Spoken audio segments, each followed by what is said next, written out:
¿Existen respuestas a lo que la ciencia aún no puede explicar? Hay mensajes ocultos esperando ser descifrados. Hay un lugar donde se encuentra la ciencia y la mística, donde trataremos los grandes misterios de la vida, del hombre y la creación. Prepárate para explorar el autoconocimiento, la meditación, vidas pasadas. Descifraremos los fenómenos paranormales, los secretos egipcios, los enigmas mayas y las antiguas escuelas esotéricas y mucho más. Esto es El Ojo de Aurus, el programa que se atreve a mirar más allá de lo evidente. Conduce Maximiliano Castro. El Ojo de Aurus, más allá de lo evidente. Hola, bienvenidos a un nuevo programa del Ojo de Aurus, más allá de lo evidente, desde Santa Clara para todo el mundo. Hoy con un tema importantísimo sobre el cristianismo. Mientras el mundo observa procesiones, observa ritos sagrados en esta época, nosotros nos vamos a hacer la gran pregunta, ¿realmente eso? ¿Cuál es el origen? ¿Realmente de dónde vienen todos esos misterios? Ya que los antiguos alquimistas también lo contaban, relacionaban la alquimia con el cristianismo, con la crucifixión y la cristificación. Nos vamos a preguntar por qué otras culturas, por ejemplo, la cultura mitraica tenía la cena y el pan y el vino, que después fue tomado por el cristianismo. ¿Cuántos de esos símbolos realmente son símbolos o son enseñanzas místicas, esotéricas, secretas, herméticas, que transmiten un conocimiento mucho más profundo que una tradición que repetimos todos los años nosotros en nuestro país y en el mundo? ¿Será una historia contada, real? ¿Será un mito que está escondido, un mensaje oculto, un conocimiento que pocos han podido comprender? Bueno, nos vamos a meter en este tema junto a un instructor de AGIACAC, no sé si está en línea, ya lo tenemos en línea, a Germán, que está en la ciudad de Córdoba, capital, en Argentina. Bienvenido, Germán, no sé si me escuchás. Yo te escucho perfecto. ¿Qué tal? No sé si se escucha bien acá. Perfecto, Germán, perfecto. Bienvenido al programa. Hoy con un tema apasionante sobre los misterios de la Semana Santa y el mito solar. Sí, es un tema muy interesante porque normalmente uno relaciona siempre este tipo de festividades religiosas con cuestiones que muchas veces no sabe el origen, ¿no? Y hoy vamos a hablar un poquito acerca de esta y otras festividades religiosas que tienen su origen, no muchas veces aquí en la tierra, sino en el cielo. Claro, como un reflejo de todo lo que pasa a nivel astronómico, se genera esta tradición, como ha pasado en la cultura egipcia con los templos, que hacían físicamente lo que ellos veían en el cielo. Claro, bueno, esto es importante entender porque este tema siempre es bueno analizarlo, o uno puede analizarlo de diferentes ópticas, ¿no? Hoy lo vamos a analizar quizás desde una óptica más antropológica, pero también uno lo puede analizar mucho más profundamente desde la visión teológica o inclusive desde la visión psicológica. Y ¿no? astrológica, creo que también. Exacto. Entonces, desde la antigüedad nosotros sabemos bien porque ya sean las pirámides, la alineación de las pirámides, su reflejo en el cielo, con la constelación de Sirio. Perdón, Gonzalo, ¿puedes subir un poco el retorno de él, el volumen de Germán? Porque se siente un poquito bajo, pero para que se sienta mejor después. Gracias, Germán. ¿Ahí se escucha bien? Sí, se escucha perfecto, pero yo te sentía un poquito bajo para que quede mejor el sonido de tu voz. Ah, bueno. Buenísimo. Entonces decíamos que esta percepción que tenían las antiguas culturas, que uno muchas veces por ahí las tildaba de ignorantes o de carentes de conocimientos, pero nosotros sabemos bien, nosotros los estudiantes de este tipo de materias, que eran personas extremadamente sabias y prácticas. Y entonces tanto los mayas como los aztecas, como los sumerios, como los egipcios, como los griegos, ¿no? como las culturas aquí incaicas, aquí en Sudamérica, eran muy observadores del cielo, pero sobre todo también eran muy espirituales en el sentido de que no concebían tanto la religión como nosotros la concebimos, sino que ellos la relacionaban o la vinculaban con determinados aspectos exteriores. Nosotros acá en nuestra cultura judeocristiana son las estatuas de los santos, ¿no? Los símbolos religiosos de las iglesias, etcétera, lo que de alguna manera dan una forma exterior a, bueno, a un culto, a un credo. Pero ellos no tenían ese tipo de imágenes, pero sí tenían la naturaleza y sus ciclos y sus estaciones y sus movimientos estelares que ellos observan detenidamente y encontraron que en ese tipo de ciclos había una vinculación y una relación con la parte psicológica o espiritual de las personas, ya que no nos olvidemos, el ser humano no está desvinculado de la naturaleza, por lo menos en condiciones naturales, sino que nos hemos desvinculado de acuerdo a las cuestiones sociales y culturales, y eso ha sido un gran problema, porque hoy vemos como extraño cosas que debieran ser muy naturales para nosotros. Bueno, nosotros los vemos en la naturaleza con respecto al mar, las órbitas, los planetas, cómo influye en la marea, o sea, toda la energía de los astros están influyendo así, en lo físico. Imagínate si mueven el agua física, ¿qué harían con el agua interna nuestra? Nosotros somos un 90% agua. O sea, ¿cómo influirían en la parte celular, biológica, psicológica de nosotros? Es algo que la ciencia recién está empeñando en entender, pero sí, como decís vos, ellos conocían esos misterios y con respecto a esos misterios se vinculaban con estos astros de una forma distinta. Exactamente, y además de eso, ellos no lo veían solamente como fenómenos aislados, Claro. o mecánicos o materiales, sino que ellos sabían que había una inteligencia detrás que coordinaba todo eso, que le daba sentido, no solamente vida, sino sentido, orden y propósito, y esa misma inteligencia no solamente está presente en el movimiento de los astros, sino que está presente en los ciclos de la naturaleza, en la interrelación entre los reinos mineral, vegetal, animal, en la interrelación entre las mareas, los vientos, la lluvia, ¿no? y los organismos vivos, las corrientes marítimas. Entonces, ese gran combo que es nuestra biosfera, ¿no?, terrestre, es extremadamente inteligente, o digamos, está diseñada de una manera inteligente, y bueno, ellos lo podían detectar y ellos llamaban a la inteligencia que coordinaba, daba sentido y origen a todo, el logos, lo que nosotros conocemos como el logos solar.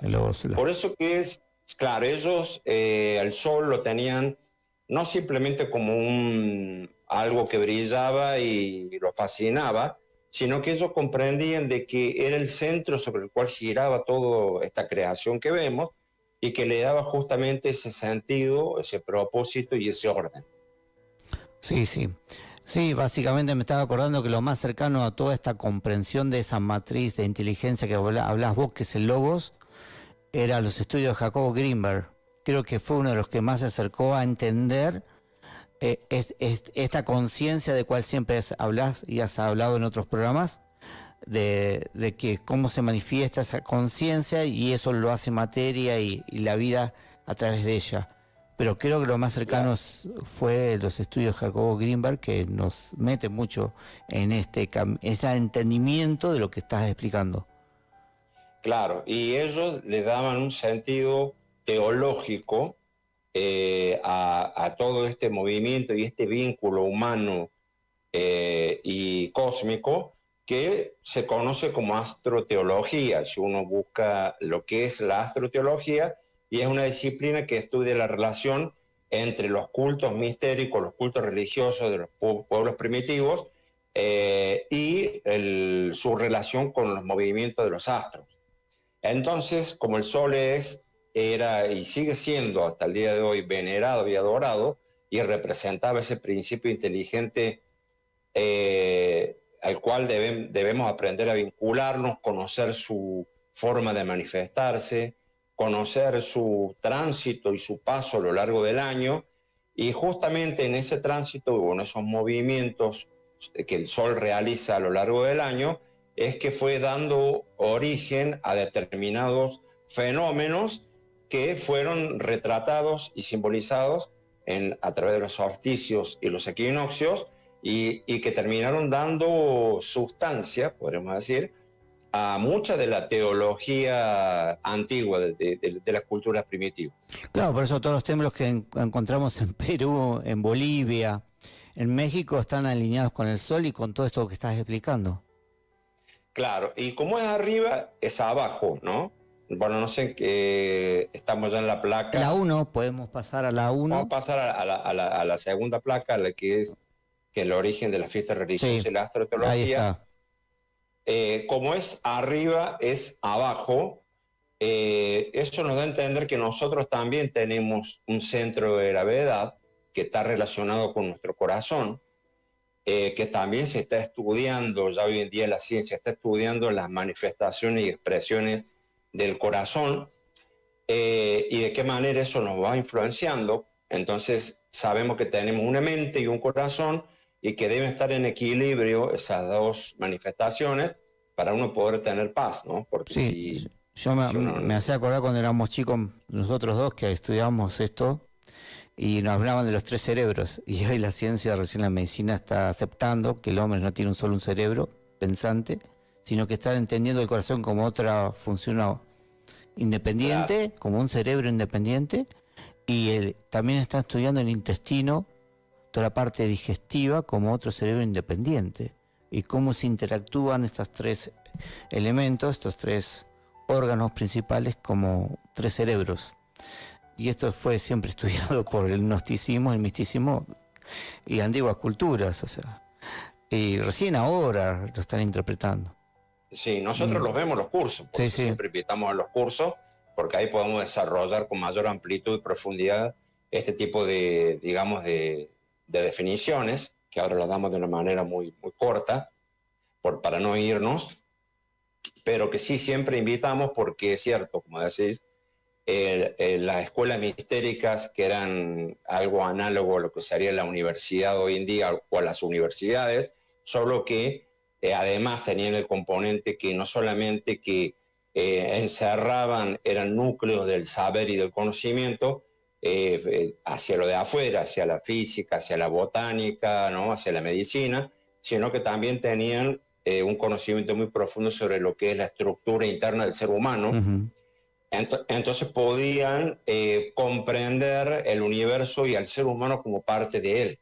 Entonces, claro, por eso decimos que como es arriba es abajo, el ser humano, si se volviera a vincular con su origen, con su fuente, con su propósito, con lo que le da vida y sentido, y que muchas veces lo perdemos por cuestiones de la búsqueda de, no sé, de la productividad, la búsqueda del dinero, la búsqueda de la fama, la búsqueda del prestigio, no sé, o la búsqueda de seguridad o de miedo, etcétera, etcétera.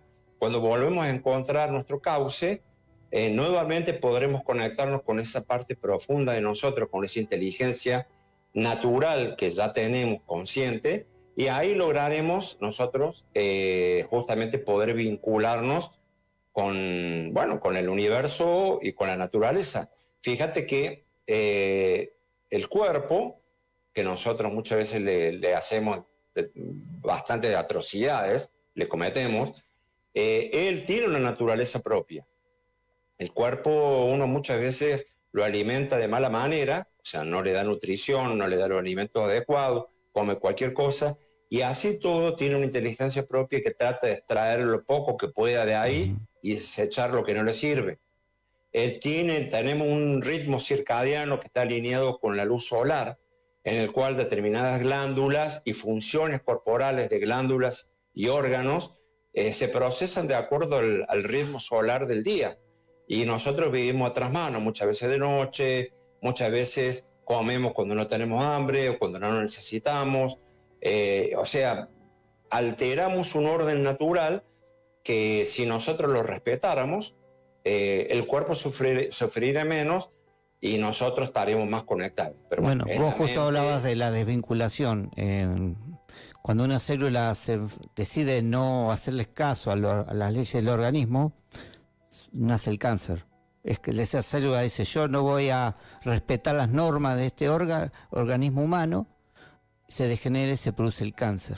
Y eso es lo que pasa, se desprograma a la ley del organismo. De ahí nace. Entonces esa es la desvinculación que también le pasa al individuo. Cuando el individuo en forma independiente quiere hacer la suya y no respeta ese equilibrio, y bueno, surge lo que tenemos hoy en el mundo. Sí, de hecho nos pasa a nosotros, el resto de la naturaleza no tiene ese problema. El resto de la naturaleza sufre nuestro desequilibrio. Nuestro cuerpo sufre nuestro desequilibrio mental y emocional. Pero si uno va y se interna en la naturaleza a llevar una vida sosegada por un mes, solo el cuerpo y el mismo medio ambiente nos va curando, nos va restableciendo ese equilibrio que naturalmente tenemos y que muchas veces lo perdemos. Bueno, para no salirnos mucho del tema. Pasemos a la próxima que tiene que ver con el mito solar. El mito solar de la cosmología gnóstica. Cósmica. Claro, porque acá nosotros vamos a entender algo que cuando hablamos nosotros de estas fechas, la Navidad, ¿no? La Semana Santa, estamos hablando de los movimientos del Sol, ya conociendo qué es lo que significa el Sol para los antiguos, porque uno muchas veces dice, estoy celebrando estoy conmemorando una fiesta religiosa que tiene un origen en la mitología solar. Paganos. Y sí, y sí, pero el tema es que eso que está afuera está dentro de nosotros, y como hemos perdido esa relación, vemos como algo muy, muy loco, muy que no tiene sentido. Pero para nosotros, y para la Gnosis sobre todo, sabemos nosotros que el Sol representa lo mismo que para los antiguos, un centro espiritual, un vórtice espiritual de conciencia y de luz. Y recordemos nosotros que en los antiguos evangelios, tanto apócrifos como canónicos, la luz es un símbolo y una manifestación de lo divino. Sí. Nosotros vamos a encontrar en la Biblia, por ejemplo, 40, 50 alusiones a la luz, ¿no? A las tinieblas y a la luz, o sea, a la falta de luz, como las tinieblas, como algo malo, algo perjudicial, y a la luz y a la claridad como algo beneficioso. Bueno, el Buda hablaba del camino de la iluminación, o sea, siempre se habla de la luz. Exacto, esa luz interior. Y fijémonos qué extraña que la luz, ¿no? Es un fenómeno que nosotros también lo vemos en los cursos, ¿no? En una clase particular, pero cuando nosotros salimos de nuestra atmósfera terrestre, encontramos un frío descomunal, ¿no? que se llama el cero absoluto, 273 grados bajo cero, y encontramos oscuridad, y lo único que vemos es el reflejo de la luz del Sol más cercano, que puede estar en algún planeta, que uno lo puede ver con los telescopios, o puede estar en nuestra Luna. Pero si no es oscuridad, o sea, el universo es oscuro, frío, digamos, que sería esa gran madre, ese gran océano madre, y la luz es una singularidad que aparece. Sí. Es como el calor, ¿no? Es una singularidad, es algo que no es común verlo, porque ningún planeta de lo que nosotros tenemos emite luz propia. Lo único que la emite es justamente el Sol, que es el arquetipo de lo divino, que es el arquetipo de lo sublime, del logo solar, o de lo que nosotros conocemos como el Cristo, concibiéndole al Cristo, concibiéndolo como esto que estamos definiendo, ¿no? No como una persona, sino como un principio universal que le da inteligencia, sentido y sacrificio a la creación para que pueda existir la vida y la manifestación. Sí, hablaban del Cristo Sol antiguamente, y el Cristo se entiende siempre en las antiguas culturas como una sustancia que está latente en todo lo que existe, en todo lo que tiene vida, y que no tiene una forma, no es una persona, no fue la persona que encarnó en este planeta, sino que es una sustancia que está en todo. Está en todo, lo podemos ver así, de hecho es eso, ¿no? Una sustancia que es impersonal, una energía impersonal, y que se puede llegar a manifestar o expresar en determinados individuos iluminados, como lo que vemos ahí en la plaquita, porque que también han nacido y han tenido algunas historias bastante parecidas y similares a la vida de Jesús, que nacieron de una virgen, que nacieron en el solsticio de invierno, o sea, el 25 de diciembre, y que muchos de ellos estaban rodeados de 12 apóstoles, que muchos de ellos se lo conocía como el Salvador o el ungido, ¿no? O el Redentor. Y ahí nosotros tenemos a Osiris en Egipto, ¿no? En Persia a Mitra, en Grecia, en la cultura greco-romana, a Apolo, a Baco y Dionisio, sí. En India a Krishna y en México a Quetzalcóatl. Entonces, ¿y por qué esto ocurre? Por esto que es parte de lo que nosotros conocemos como la filosofía perenne, ¿no? Principios religiosos comunes a todas las culturas. Y nosotros acá estamos viendo de que este principio solar divino manifestándose ha sido reverenciado y ha sido personificado por diferentes tipos de salvadores y avatares en las diferentes culturas a lo largo de la historia de la humanidad. Sí, sí, la crucifixión no es un mito cristiano, sino que es algo que ya existió en otras culturas. Recuerdo imágenes de Quetzalcóatl y Dioniso crucificado, que bueno, después fueron tomados por el cristianismo también. El culto a Mitra fue gran parte tomado por el cristianismo, y muchas de las ceremonias cristianas oficiales de hoy en día, incluso de las túnicas y todo lo que usa hasta el Papa, son tomadas de otras culturas que no tienen nada que ver de origen cristiana. Pero bueno, claro, todo fue de origen de acá. Recordemos que, bueno, para los que no conocen, esto es algo que parte de la historia y que hoy se puede conocer, porque hoy tenemos acceso a este tipo de conocimiento o de datos, ¿no? De la antigüedad, que antes era muy difícil porque era solamente a través de libros físicos, llegaba muy poco, había que conseguirlos, no había internet, entonces, bueno, uno manejaba datos insuficientes. Hoy que todo el mundo puede tener acceso a investigar por sí mismo en internet, puede realmente constatar esto que vos estás diciendo, la historia del cristianismo. Porque antiguamente los cristianismos eran perseguidos, eran arrojados los leones, recordemos. Sí, sí. O sea, eran vistos como algo, como un principio de rebelión dentro del Estado, porque para ellos era un problema, hasta que el emperador Constantino se convierte al cristianismo, oficializa la religión cristiana y unifica el paganismo romano, que era la religión oficial del imperio, la unifica, sobre todo la unifica en aquello que tiene que ver con lo simbólico y con las fechas, ¿no? Entonces se elige el nacimiento de Jesús el 25 de diciembre porque no es verídicamente que se sepa que nació un 25 de diciembre, ¿no? Como ni tampoco se sabe que nacieron los otros redentores, pero se le atribuye esa fecha porque es la fecha en que el dios Sol renace nuevamente después de 3 días de oscuridad en el solsticio de invierno, ¿no? Entonces, hoy, a partir de ahí empezó a contarse otra historia, que es la que conocemos nosotros, que ya se ha ido poco a poco desvirtuando. La historia me refiero del cristianismo, pero que tiene su origen en este tipo de principios.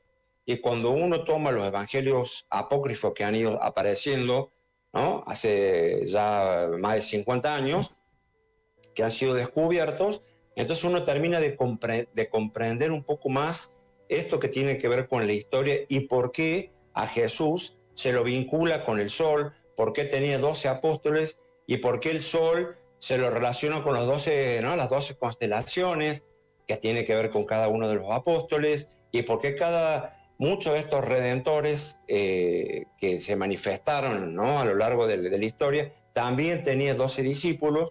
Y bueno, o sea, coincide porque es un modelo arquetípico que representa y refleja una estructura espiritual y psicológica de todo ser humano que va transitando hacia la luz, ¿no? El camino de la luz. Entonces, justamente es, digamos, la unión de la astrología con la psicología y con la mitología toda en una, el mito de solar junto con la Semana Santa. Claro, uno lo puede analizar de cualquiera de esos, o lo puede unificar también para terminar de entenderlo de una manera más integral, y no pensar que uno está adorando algo físico, externo, Ujú. ¿no? Sino que está justamente vinculándose y relacionándose con algo que está dentro de cada uno, que ya vamos a ver un poquito más adelante, cuando ya entremos ya más en la Semana Santa. Pasemos a la próxima, si La querés. próxima plaquita, sí. Sí. Bueno, Que eso ya tiene que justamente ver. hablábamos de la visión astrológica y Claro. teológica de la Semana Santa. Bueno, acá nosotros vemos el gráfico que hay una cruz. El Sol tiene un movimiento, para aquellos que alguna vez han observado el cielo, sobre todo en los hemisferios sur o norte, no tanto en el Ecuador, van a poder observar de que uno observa que el Sol no nace siempre en el mismo punto. Claro, uno de un día para el otro no percibe eso. Pero si uno lo observara de un mes para el otro, sí lo percibiría, porque uno ve de su ventana tal vez que nace atrás de aquella columna en determinada fecha del año, y al mes se va a dar cuenta que se va desplazando en su nacimiento por el horizonte, ¿no?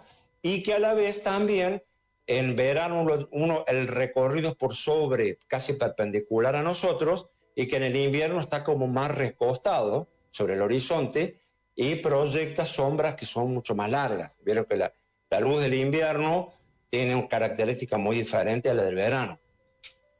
Entonces, eso se debe al movimiento, no del Sol, sino nuestro alrededor del Sol, pero desde la percepción y desde el punto de vista de la Tierra, desde nuestra propia visión, podemos ver que el Sol va teniendo un movimiento, ¿no? Y que van haciendo, o si uno toma un punto fijo a una hora determinada del día también puede ser, que se llama analema, que forma como un signo del infinito, y que se va a dar cuenta que tiene ese movimiento. Bueno, ese movimiento es el que reflejaban, el que retrataban antiguamente las antiguas culturas, porque eran muy observadoras, y básicamente encontraban 4 puntos que formaban una cruz, en los que el Sol, o digamos la luz, que es la expresión del Sol en nosotros, la luz se encuentra en mayor cantidad y por lo tanto las noches son más cortas que el verano nuestro.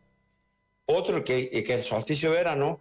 Otro punto que es opuesto a ese, que es el solsticio de invierno, donde el Sol vemos que se oculta y sale más tarde y se oculta más tarde, y tenemos menos horas de radiación solar y la noche es más larga, y que tenemos a la vez otros 2 puntos para que formen esta cruz, que son los equinoccios, donde la luz y la oscuridad, el día y la noche, tienen exacta y la misma duración.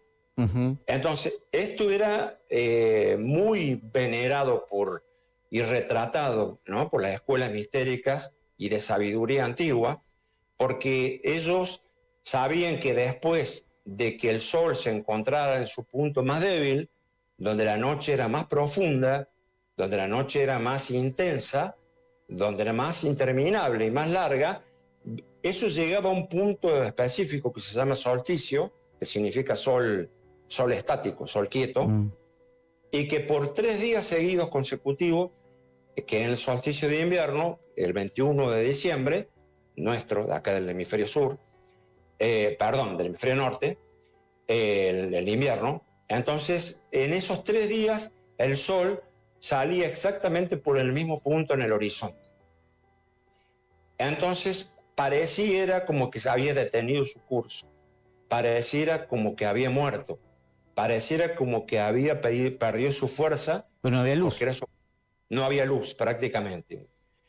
Hasta que al tercer día resucita, entre comillas, simbólicamente. O sea, vuelve a desplazarse, ¿no?, y a iniciar nuevamente el ciclo. Ese viaje que va desde el solsticio de invierno al solsticio de verano, pasando por los equinoccios sucesivos. Entonces, ahí encontramos nosotros lo que nosotros llamamos la Navidad, que es el nacimiento del Sol, ¿no? Sí. El que nace, por eso nace el 25 y no nace el 21, porque el 21 es el solsticio, pero es la fecha cuando el Sol queda estático, y el 25 a la madrugada es cuando el Sol empieza nuevamente a desplazarse, y es por eso que se celebra y se conmemora que nuevamente ha resucitado porque a partir de ahí los días poco a poco van a empezar a ser más extensos. Sí, hay más luz. Hay más luz, hay más luz. Entonces, con esto lo llevamos a la Semana Santa, que tiene que ver nosotros, o nuestro proceso acá, con el equinoccio, ¿no? Vamos a ver porque hay otra característica particular, la Navidad siempre cae en la misma fecha, Sí. pero la Pascua no. No, a eso quería enumerar, que la Pascua la cambiamos. ¿Y por qué la cambiamos? La cambiamos porque es una fiesta que se relaciona también con una fiesta básicamente judía, y se relaciona con la luna llena, ¿no? Porque la luna, además de ser un aspecto que se contrapone con el sol, pero también es un espejo del sol. Por lo tanto, en la luna llena posterior al equinoccio, o sea, el equinoccio fue el 21 ahora de marzo. De marzo. Bueno, la luna llena siguiente, el domingo de la luna llena siguiente es Pascua. Por lo tanto, como el ciclo lunar es de 28 días y tiene otra transición, varía, Bien. entonces cae en diferentes fechas. Bueno, ahí Entonces, nos sí, demostrás que la tradición de la Semana Santa y todo este culto no tiene nada que ver con algo fijo, histórico, sino es algo astrológico. es algo astrológico. Es el domingo siguiente. Porque si no, no lo cambiaríamos, sería a la luna fácil. llena, Sería a la luna fácil. llena del equinoccio. Sí, si no todos los años sería la misma fecha, el 2 de abril, y sería el 2 de abril, como cualquier festividad de cualquier cultura. Exactamente. Entonces, ahí encontramos que tres aspectos. Primero, el sol, que representa el espíritu o lo divino, ¿no? Que realiza el cruce, ¿no? De hemisferio para poder nuevamente empezar a dar calor, ¿no? Vida y luz.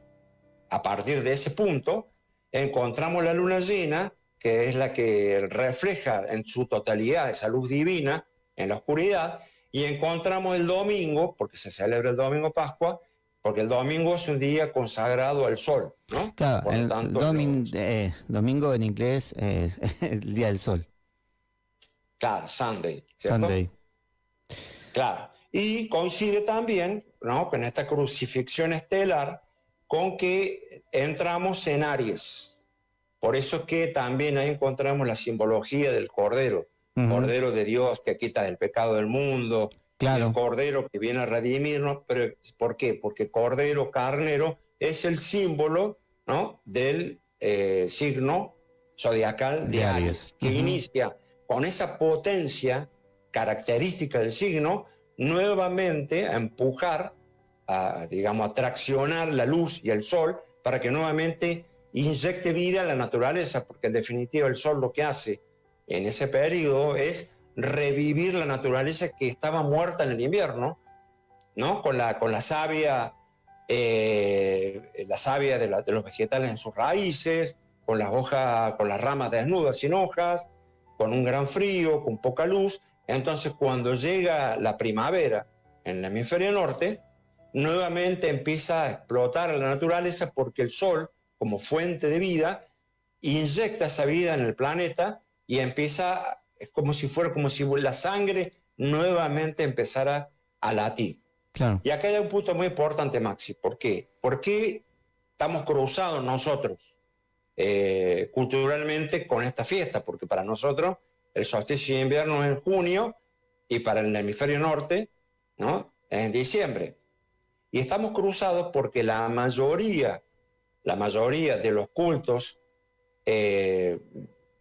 relevantes, no porque sea más importante, sino porque han tenido más influencia, ¿no? Los cultos judíos, los cultos cristianos, los cultos egipcios, los cultos persas, los cultos babilónicos, de cuales emanaron los cultos hindúes, de cuales emanaron y bebieron casi toda la mayoría de las fuentes y religiones conocidas, en su gran mayoría, son del hemisferio norte. Sí, todo nació allá y acá llegó la parte que se pudo adquirir. Exactamente. Pero acá también se celebra el Inti Raymi, ¿no? Por el pueblo inca, en el solsticio, pero bueno, la relevancia por nuestra cultura, que ha sido totalmente permeable a ese tipo de influencia, es que nosotros no le encontramos muchas veces la relación de luz-tiniebla con la fecha del año, ¿no? Claro, claro, Estamos invertidos. como pasa en la Navidad, ¿qué tiene que ver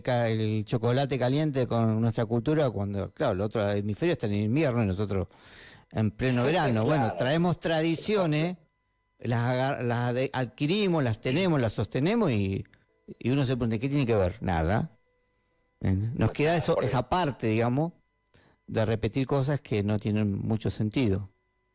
Claro, pero bueno, de todos modos, digamos, el sol como ese espíritu de vida maneja los ciclos de la naturaleza y que son cíclicos, son siempre iguales, Uh-huh. ¿no? Y dándole ese proceso de vida y reposo o de nacimiento y muerte, como uno lo quiera ver. Porque ahora vamos a ver, si que pasamos a la próxima placa. Pasamos, si podemos. Sí, el camino. Lo primero que hay que entender cuando uno habla de la Semana Santa, y hoy vamos a hablar, digamos, quizá en los cursos se profundiza más, pero hoy vamos a tratar de explicar un poco de qué va todo esto, como dicen los españoles. Que la Pascua o la Semana Santa básicamente no es casual que sean 7 días. Recordemos también que en el Génesis son 7 días, Uh-huh. ¿no? Pero el día significa luz, no habla de horas. Son claro, en el Génesis, claro, los digamos. días no son días de 24 horas. Claro, Porque, se habla de niveles de luz y no tiene nada que ver con días claro, de horas. Son eones, periodos Claro, de tiempo. periodos de tiempo de Recordemos luz. que cuando la Tierra se crea no se puede crear en 7 días porque no había día y no había noche porque no había tierra. Claro, pero bueno. Entonces, bueno, no, pone bueno muchas veces aclarar porque... Pero bueno, no el que son entiende 7 días. literal las cosas lo entiende así y es lo que pasa con la Semana Santa, lo entendemos literal. Claro, entonces, estos 7 días que tienen que ver con un proceso, uno lo puede analizar como parte, digamos, de un periodo introspectivo en la vida de uno, Uh-huh. pero en realidad está relacionado con la alta iniciación, la Semana Santa. Sí. La Semana Santa está relacionado con la alta iniciación, porque la iniciación, ¿qué es la iniciación? ¿No? Me imagino que ustedes ya habrán hablado mucho en los programas, ¿no? Es un proceso espiritual interno a través del cual la persona sale de un estado, digamos, incipiente, básico, dominado por la naturaleza inferior, por sus defectos, por sus vicios, sus manías y sus debilidades, y a través de un trabajo interno propio, voluntario y consciente, porque nadie no te pueden obligar a eso, la persona se va purificando y va creando las condiciones internas necesarias para ir calificando diferentes etapas que es parte de lo que nosotros llamamos el camino iniciático. Ese camino iniciático obviamente tiene niveles y niveles. Y cuando nosotros hablamos de Semana Santa, estamos hablando de una parte de ese camino espiritual iniciático que se corresponde con la asimilación o el advenimiento de esa fuerza logoica solar crística, ¿no? Por lo tanto, estamos hablando de palabra mayor. Casi la última etapa sería de un maestro. Claro. Más allá del Buda, más allá de muchos maestros que hemos conocido. Un estado más elevado del búdico. Claro, Uh-huh. claro, porque el estado de Cristo es un estado, podríamos decir, un estado espiritual, ¿no? Sí, sí. Una nobleza espiritual. Es como el estado búdico, ¿no? El Sí. Buda... Es el estado búdico, es un Siddhartha estado. Gautama, Uh-huh. pero el Buda, El ¿no? Buda. Acá por eso podemos decir Jesús de Nazaret, el Cristo. El Cristo. O Jesús, el Cristo, ¿no? Porque Cristo vendría a ser esa sustancia que ya hablamos, que es asimilada por un individuo en la alta iniciación. Uh-huh. Un individuo ya que está casi en estado de perfección. Sí, sí, ya es casi Dios mismo. Claro, por eso cuando uno analiza la simbología de la Semana Santa, tiene que analizar procesos que vive el iniciado en ese tránsito que va a comenzar con la entrada, ¿no? En la Jerusalén, en el Domingo de Ramos, y que va a culminar el domingo siguiente con la resurrección, previa muerte, ¿no? Y descenso a los infiernos. Uh-huh. O sea, un proceso de destrucción, de aniquilación de lo que no es, de lo que debe morir, para que resurja, resucite de entre las cenizas lo que realmente es, lo que realmente debe ser y lo más puro y perfecto. Pero para que eso pase, se necesita pasar por un proceso de aniquilación total, ¿no? Pero obviamente que proceso que nosotros tal vez nos queda grande hoy en día para cumplirlo en su totalidad, aunque sí podemos cumplir partes de eso, ¿no? En niveles de eso, porque recordemos que Jesús, que fue un individuo y un maestro que mostró con su ejemplo el drama del Cristo en la Semana Santa, lo azotaron, blasfemaron, lo insultaron, lo calumniaron, y él ni siquiera contestó ni respondió, ni siquiera podía pensar mal al respecto, porque para poder lograr ese grado de purificación extremo, a nosotros no sé si, obviamente no estamos a la altura todavía de soportar semejante embate, ¿no?, de la vida y de la sociedad o de los seres que más queremos, traiciones, ¿no?, todo ese tipo de cosas, y no reaccionar y tomarlo realmente como parte de un proceso espiritual. Sí, hay que estar muy preparado. Generalmente el ser humano normalmente no lo puede hacer. Claro, entonces por eso hablamos del Cristo histórico y hablamos del Cristo cósmico como esa energía, y hay determinados procesos que se han dado donde tienen una analogía con cosas que debe vivir el iniciado. Digo iniciado porque una persona común y corriente, tal vez como nosotros, la vive como una cuestión de maldición o de bendición o de buena suerte o mala suerte, y el iniciado lo vive como parte de un proceso que debe y que necesita pasar para poder lograr la purificación total, ¿no? Sí, para sacarse esa parte egoica, oscura dentro de sí mismo y eliminar el ego, la ilusión que tiene dentro, como lo hizo Buda, todo. Exactamente. Sí, necesita vivir ese proceso. Encontramos una serie de simbologías, como por ejemplo las multitudes que coreaban, ¿no?, que lo crucifixia. Y si bien esas multitudes muchas veces uno lo puede ver también acá afuera, ¿no?, en el mundo exterior, porque muchas veces vemos que gente que terminan o prefieren condenar a un inocente y liberar a un delincuente, porque el delincuente es más agradable, porque el delincuente me conviene. Eso existe dentro de nosotros también. Esas partes psicológicas. Se ve mucho en la política. Eso en la política. O sea, personas que defienden a personas que son imposibles de perdonar lo que hicieron. Bueno, eso se ve. O sea, que claro, como la sociedad defiende a un corrupto antes a veces que a alguien honesto. O sea, el honesto generalmente no puede estar en ciertos ambientes. Exactamente. Entonces, estas multitudes están dentro de nosotros, son partes de nuestra psicología que obviamente se van a oponer, que no van a querer, que no van a aceptar que este proceso se dé y que ese advenimiento sagrado de la resurrección del Maestro interno en nosotros pueda gestarse. Entonces, si nosotros lo llevamos a la Semana Santa, a la parte interna nuestra de cada uno de nosotros, tiene un simbolismo espiritual e iniciático que uno poco a poco va a ir comprendiendo. Vamos a avanzar, si te parece. Bueno, la siguiente plaquita es el simbolismo iniciático y espiritual. Bien. Entonces, nosotros acá vamos a ver que en esa Semana Santa no son días de 24 horas. Claro. Esos 7 días son 7 periodos que el iniciado debe pasar para salir de la imperfección a la perfección. ¿No?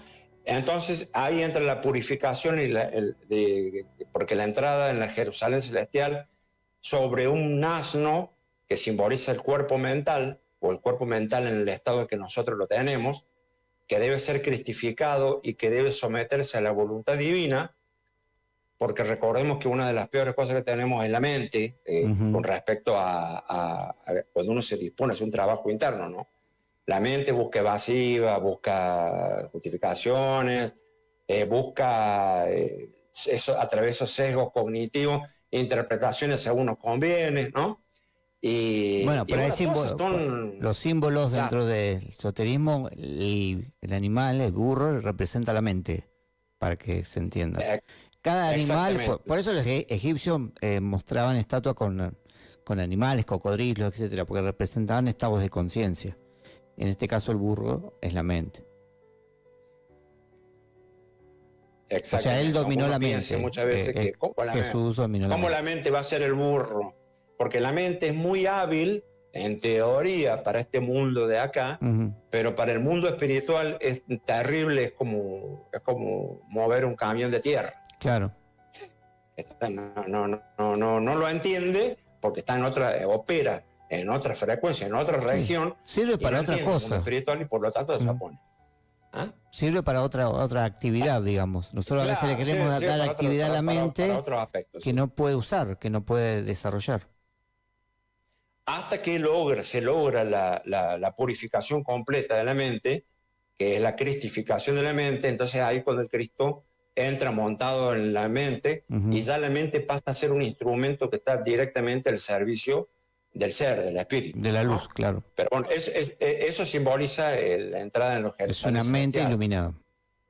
Exacto. Entonces, y después viene una serie de procesos, ¿no? Como la cena en Betania, como la higuera, la parábola de la higuera que no da frutos, ¿no? Que mejor arrojarla, tirar y lanzar al fuego, ¿no? Sí. Como un proceso que esa es la parte de purificación, y finalmente concluye con una parte de sacrificio, muerte y triunfo, en el que la persona pasa por ese proceso de la última cena, la traición de Judas, que ya sabemos que no Judas traicionó a nadie. uno de los discípulos más exaltados que tuvo, Uh-huh. y que le tocó cumplir esa función, y que además no quería cumplirla, pero le tocó, y sin embargo, tocó cargar hoy en día como el arquetipo de la traición. Bueno, ¿no? pero eso fue parte del concilio y toda la demonización de Judas a través de la historia, porque eso nunca había pasado así. No, el claro. Evangelio de Judas vino a reivindicar un poco Sí. la imagen de Judas que había sido.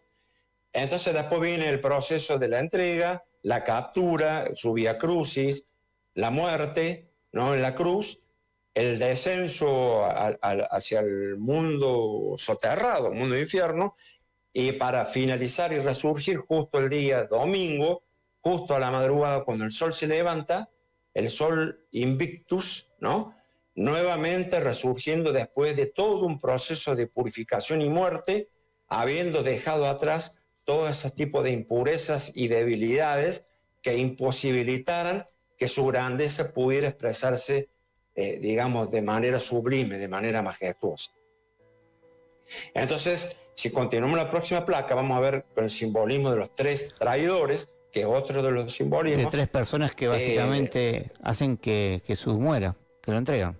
Claro, ¿por qué tres traidores? Porque cumplieron tres funciones específicas que permitieron justamente de que el Maestro Jesús muriera. Uh-huh. Pero que a la vez tenía que pasar así para que quedara grabado como un legado, como una obra, no como una obra literaria, sino como un drama, ¿no? Teatral, quedara grabado las diferentes pasos, etapas, funciones y personajes que forman parte de este drama.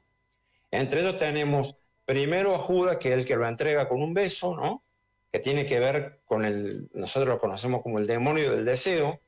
Judas es el que vende el Cristo y lo cambia por placeres, por dinero, por codicia, ¿no? Esas 30 monedas de plata, símbolos justamente del materialismo. Ese Judas que se deja llevar por el deseo y que traiciona a su maestro por el deseo. Repetimos, no el discípulo, sino ese aspecto interno que tenemos. Sí, que está en nosotros. Está en nosotros, pues si no estuviera ya estaríamos todos iluminados. Bueno, ¿no? Buda cuando iba a despertar en la última etapa del desarrollo interno, antes de matar al demonio interior, tiene que enfrentar a las diosas del deseo. O sea, él tiene que enfrentar a las diosas que lo quieren envolver, le ofrecen cosas del mundo material, poder, y él rompe esa ilusión y puede pasar a la siguiente etapa, que se enfrentará al demonio de lo que era él mismo. Exacto. Ujú. Entonces, y acá después encontramos a Pilato, que es el demonio de la mente y de la justificación, que es lo que hablamos un poco recién, ¿no? Sí. ¿Por qué? Porque el ego nunca se siente culpable, siempre encuentra evasiva y excusa para justificar sus errores. Así nosotros también muchas veces encontramos, con esa mente en el estado que no está purificada todavía, encontramos realmente un escollo y alguien que seguramente va a traicionar la obra de lo más sublime y sagrado que puede realizar uno dentro de uno mismo, ¿no? Y Caifás, que es el sumo sacerdote, ¿no? En la historia. En la historia, que tiene que ver con la mala voluntad, que es el que prostituye lo más sagrado, ¿no? Que tiene que ver con la realización de su propia voluntad y no de la voluntad divina, ¿no? Muchas veces uno no logra alinearse su propia voluntad hacia propósitos trascendentes. Claro. Y eso se debe a que hay una fuerza interior, que la llamamos Caifás, dentro del cristianismo, dentro de otras culturas tiene otro nombre, y que son aspectos, tanto Judas, Pilato y Caifás, son tres aspectos que realmente se oponen justamente a que el Cristo, o lo más luminoso y sublime que puede emerger en nosotros, pueda aparecer, Acá pueda nacer. para la audiencia que nos sigue, de ahí surge el 666. El 666 representan los tres traidores, las tres fuerzas inferiores dentro de la psique humana, que está explicando Germán, y el 6 representaba antiguamente el hombre caído, por eso es una cabeza con una colita, que es el cuerpo, la columna, y el redondeo de la cabeza. Entonces ahí surge, y bueno, tiene que ver con todo estos principios que son más profundos de explicar, pero son fuerzas que están dentro de nosotros, dentro de la psiquis humana. Sí, sí, que fueron parte del drama y se expresan ahí. Por eso el diablo, el símbolo del diablo en la cola tiene un triángulo inferior apuntando hacia abajo, pues el triángulo tiene que ver con estos tres aspectos internos, Claro, que nos llevan a, digamos, la parte más animalesca del hombre, más inferior, a comportarnos de esa manera, porque están alimentando la fuerza psicológica con estos tres elementos. Claro, y así como se explicó recién un poquito que el Cristo es una fuerza interna que se encuentra presente, que debe emerger en algún momento y que puede emerger a través de esta iniciación, a través de un trabajo de la revolución de la conciencia. También el anticristo es una fuerza que no es externa, y por eso estamos hablando de estos tres elementos que forman parte del anticristo, porque son fuerzas que se oponen a lo otro, a lo anterior. Claro. Por eso en las imágenes de Jesús aparece así con los tres dedos levantados, porque hace referencia a estas tres fuerzas, esos tres principios hacia arriba, digamos, el triángulo invertido, claro, que es el Padre, Hijo y Espíritu Santo, y la Trinidad, que uno puede desplegar, podemos hablar horas. Pero justamente claro, son estos tres principios que hablabas invertidos. Invertido. Entonces, si pasamos ya a la anteúltima placa, vemos nosotros que en este proceso de vía crucis alquímico, que la alquimia es un arte y una ciencia que buscaba justamente la purificación del metal, en definición, ¿no?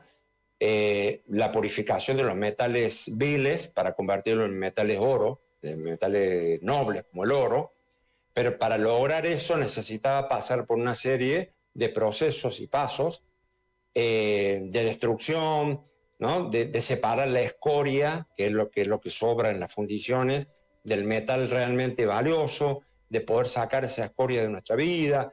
Y bueno, todo este tipo de procesos de fundición, de destrucción de lo indeseable y de lo inservible, de resurgimiento de lo interior que nace con mayor fuerza, fortalecido después de todo este proceso, tiene que ver con este proceso de la Semana Santa. La entrada triunfal, la última cena, que es un pacto mágico, ¿no?, entre él y sus discípulos, y que eso ha llegado a nosotros. Hoy lo vemos en la iglesia como si fuera, ¿no?, la hostia, sí, bueno, es una representación simbólica de lo que fue, aunque ya bastante tergiversado, digamos, pero bueno. Después, bueno, la muerte, la aniquilación de todo del ego y toda su gama, y el anticristo, eso que hablamos, el sepulcro y el descenso en las infradimensiones para terminar limpiando los residuos del mal, y finalmente emerger en total plenitud. Ese básicamente es el simbolismo de la Semana Santa. Es un proceso de purificación, es un proceso de despertar de la conciencia, es un proceso de iniciación en el que uno entra como un neófito, ¿no? y sale como un maestro. Claro. Después de ese proceso. Que a un hombre como Jesús, aunque lo terminó en una vida, le pudo llevar vidas, llegar a ese estado de perfeccionamiento. O sea, vida Claro. tras vida, y en alguna de esas vidas pudo terminar el proceso y se convirtió en lo que fue el Cristo. Como algunos otros maestros o guías han llegado a otros niveles de conciencia, pero no todos al Cristo, a lo que es la cristificación, pero han llegado al estado búdico, por ejemplo, u otros estados. Por eso en el cristianismo, no sé si te acordás, Germán, se habla de diferentes estados como diferentes tipos de ángeles, ángeles, arcángeles, serafines, potestades. Bueno, esos estados son estados de la conciencia. Sí, son como grados de perfección. Grados de perfección que ese ser va adquiriendo hasta que llega al último estado, el estado más elevado, que es el Cristo. Pero bueno, son términos más cristianos para que se entienda. Pasamos a la última placa ya. Sí. Y acá es importante ya hacer, digamos, énfasis en esto porque, por ejemplo, en el budismo lo que se busca es la liberación. ¿La liberación de qué? Del samsara y de la rueda de eterno sufrimiento, porque básicamente en el samsara lo que nos dice el Buda a través de las 4 nobles verdades es que el sufrimiento es inevitable, ¿no? O sea, Sí. el dolor es inevitable porque es un ciclo donde el dolor es parte de la experiencia. Y es necesario. Y necesario, ¿no? Y se busca la liberación de eso como máximo. Uy, perdón. ¿Se ve ahí? Sí, ahí está bien. Se busca la liberación de eso, y ese es el término que se usa. Pero nosotros tenemos, por ejemplo, en terminología cristiana, que no se llama liberación, se le llama salvación, ¿no? Uh-huh. Sí. Y nosotros dentro de la gnosis tenemos otro término que es la autorrealización. Son términos que nos, digamos, que nos indican que cada uno puede llegar y tiene las condiciones y el material para llegar a lograr ese estado de purificación del cual venimos hablando aquí en nosotros. ¿Y cuál es el primer paso? Despertar la conciencia, hacer luz en nosotros, esa luz que hablamos al principio, esa luz que tiene que ver con el sol afuera, pero dentro de nosotros con nuestro propio sol interior, que comience poco a poco a brillar para empezar a iluminar esos rincones oscuros de nuestra alma, de nuestro corazón, de nuestra mente, y que a través de ese proceso que es gradual, no da salto, y que es costoso, porque cada paso que uno da es algo que no se nos regala, es algo que cuesta realmente ganárselo, pero que después que uno ha ido avanzando 2, 3, 4, 5 pasos, se va a dar cuenta que su propia luz empieza a brillar. Entonces, quizás algún día logremos, y por qué no, estamos llamados a lograr, este estado de la autorrealización, la salvación o la liberación, como lo querramos llamar, que es un proceso que es de liberarnos de toda esta cadena de circunstancias, bueno, que nos llevan a la vida que normalmente estamos, ¿no? Que vivimos. Donde la religión se transforma en un proceso íntimo, particular, propio, sin intermediarios. Y la visión que hoy tenemos es inversa. Necesitamos un lugar, una persona, intermediarios, toda una institución, porque ellos dicen tener el camino y la verdad.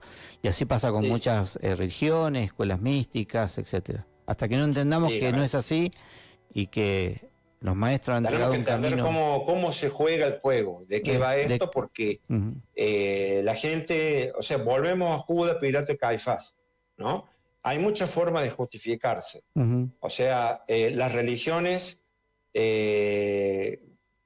por supuesto que están gobernadas por la institución religiosa, por humanos, y están ya quizás 100, 200, 300, 500, 1000 o 2000 años de distancia de su origen, y ha perdido mucho de su misterio, ¿no? La luz pero perdió toda la luz, sí. Cumple una función. Y nosotros tenemos que entender que las religiones, o la religión en sí, es el proceso íntimo de la persona, como hablamos al principio, de conectarse nuevamente, ¿no? Religarse, volverse a conectar con esa inteligencia que es la que nos da sentido y propósito en la vida.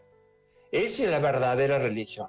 Y teóricamente las diferentes cultos religiosos, iglesias o doctrinas debieran estar para ayudarnos a que nosotros logremos eso. Porque ese es el propósito real de la religión. Sí, fue el origen real y bueno, después aparecimos nosotros y con nuestras ideas y necesidades a veces como deformamos el concepto profundo que tiene este camino o el mensaje que el cristianismo en la Semana Santa nos dejó. Porque hoy escuchamos mucho, no, dice, yo no soy religioso, soy espiritual. Claro, pero porque como hay una... Como había un meme por ahí que decía, pero espiritual ¿cómo? Porque los diablos también son espirituales. Y sí.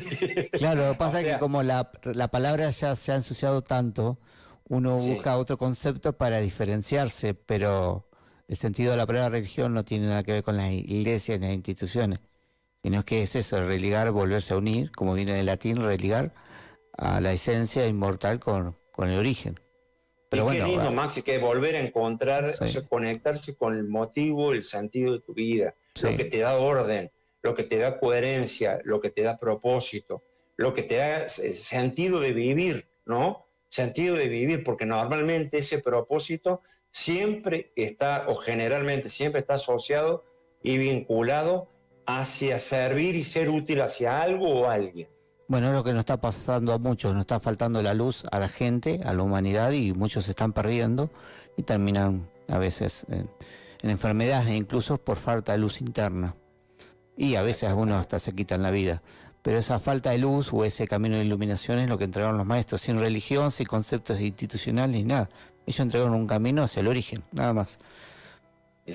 Bueno, muchísimas gracias, Germán. Se nos terminó el tiempo. Te agradezco nuevamente por haber participado en este programa, por revelar parte de estos grandes misterios que son de la alquimia, de la astrología, de escuelas herméticas, que es algo muy superficial lo que por ahí se puede transmitir aquí en un programa. Le damos gracias a Gonzalo que nos ha acompañado el día de hoy.